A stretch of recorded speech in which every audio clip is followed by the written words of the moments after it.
The origins of anti-Mexican sentiment in the United States. The English settlement of America commenced at a time when hatred of Catholicism and Spain had been building for over 50 years.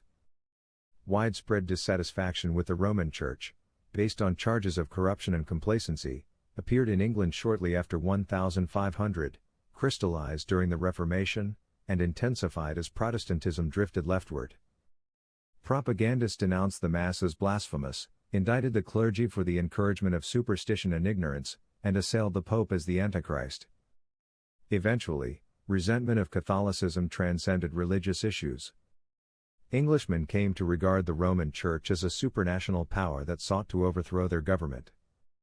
Reports of Catholic plots circulated regularly in England after the mid-16th century, some warning of tangible dangers such as the Desmond revolts in Ireland and the fantastic Gunpowder Plot of 1605.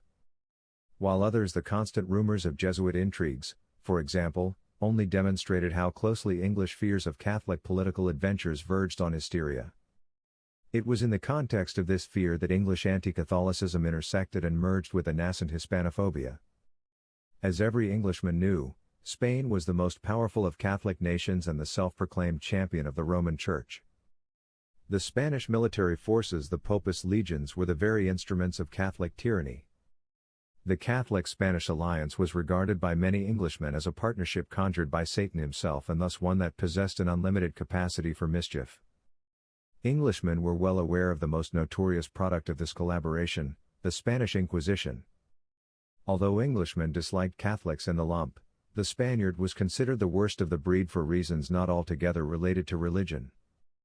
The spirit of nationalism surged in the Elizabethan era, and England's attempts to assert itself as an international power placed it directly across the gun barrel from Spain.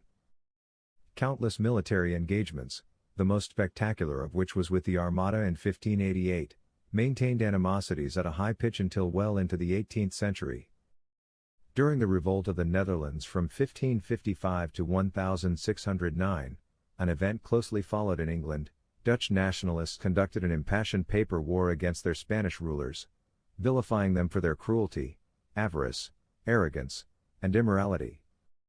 In 1583, the Spanish colony by Bartolomé de las Casas appeared in England and reported how the Spaniards, in an astonishing display of brutality, managed to reduce the native population of America by 20 million souls. By the end of the decade, the Black Legend had been firmly planted in the English mind, and the Spaniard had displaced the Turk as the greatest of English villains. There is one other feature of 16th-century English Hispanophobia that bears mention here. As Englishmen traveled more widely, particularly to Africa on slaving expeditions, they became increasingly aware of human differences, the most obvious of which was complexion. The color black had already acquired a number of negative connotations in the English mind. And eventually, the Elizabethans formulated a scale of human beauty ranging from the blonde perfection of the Northern European to the ebony hideousness of the African. The Spaniard was placed near the bottom of the scale.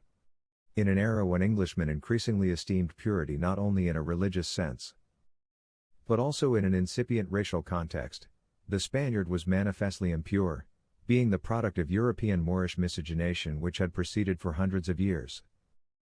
This well-known phenomenon disturbed many Englishmen who used the terms Moor and Negro almost interchangeably. Quite simply, the Moor was an African, so that in the mixture of blood on the Iberian Peninsula the odium of blackness was transferred to some extent to the Spaniard. The colonial record provides ample evidence that prejudices against Catholics and Spaniards traveled across the Atlantic intact. Indeed, they may well have been more intense among the immigrants than in the general English public. After all, many of the colonists derived from the most anti-Catholic element in England, the radical Puritans. And to a man, the settlers were ardent nationalists who regarded their role in the struggle with Spain with high seriousness. They saw themselves as guardians against Spanish penetration into the northern regions of the New World, as economic rivals intent on undermining the fragile structure of Spanish mercantilism, and as Protestant missionaries who would carry the gospel unperverted to the American savages.